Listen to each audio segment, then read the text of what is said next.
This is a pure joy to have both you gentlemen here. I've got Gary Kelly, who, of course, is the chairman and CEO of Southwest Air, and then incoming CEO, and this is very important because you're not going anywhere, making that first point, Robert Jordan. Bob, great to have you. Gary, terrific. Gary, I've been searching about your legacy because it's been such a great one, and I think we got to start with the fact that there was a time when almost every airline looked like it was going to go under. A lot of them asked for a bailout. What did you do?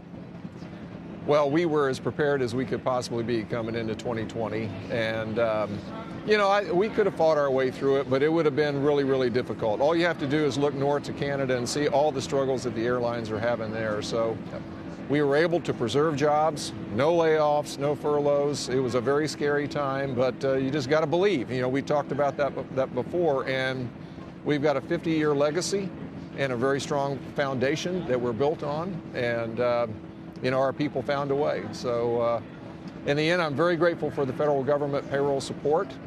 And, we're in a very strong position now and looking ahead. Yep, and I think our last losing quarter is behind us. Right. We're going to be profitable. But you did not lose. Your cash position is extraordinarily strong. And you traced out yesterday, Bob, a plan of expansion that I think is not being recognized enough on Wall Street because you're talking about pure growth. Oh, we've got multiple things. We've got the network itself to restore. So we'll add frequency and depth to the current network that we had to trim during COVID. And actually, yesterday, we laid out a tremendous list of new revenue initiatives. Right. We've got this great new agreement with Chase.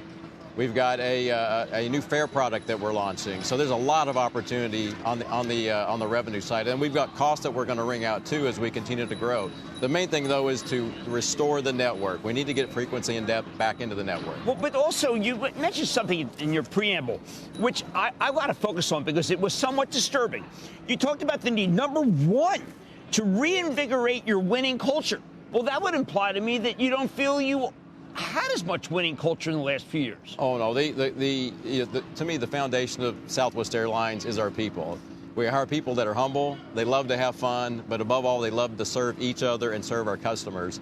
But it's been a tough 19 months, right? I mean, there's been some issues. Not everybody is as happy as I'm used to at Southwest when it comes to the employees, correct? Oh, I travel a lot, and we have terrific employees. But the 19 or 20 months have been hard for them. COVID has been tough. The operation has been tough on occasion. So we just want to love on them, invest in them, but they're terrific. We have the best people in the industry, bar none. Now, Gary, how's business? Because we know that corporate business has always been a big part of Southwest. That's not coming back as of yet. But it looks like people are traveling again. You once said on our show that they didn't have anywhere to go, so they're not traveling. But things are open. Is it getting better? Well, I just witnessed New York City. It's just such a pleasure to be here and so exciting to see, how vibrant it is once again. So, yeah, people are traveling. And I would say right now that the demand is much stronger than the supply of seats that we can offer as an industry. So that's even without business travel having recovered. We're still down,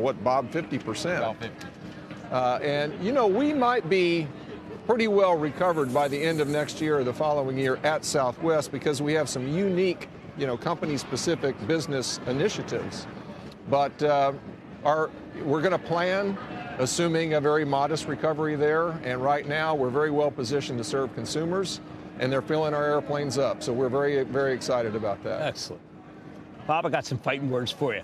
Jefferies today downgrades your stock. I'm not used to seeing that, frankly. No longer the low-cost carrier?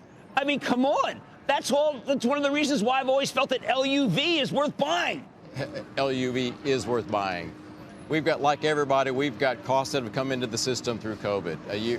You're just not as efficient as you've been historically, anybody. We're underflying our aircraft, as an example. We're working on staffing. And so we've got costs, as you compare to 2019, you've got just general inflation that is in the system. Yes. But we've got costs that we're going to wring out as we grow. It's almost in totality a product of the fact that we're underflying our aircraft.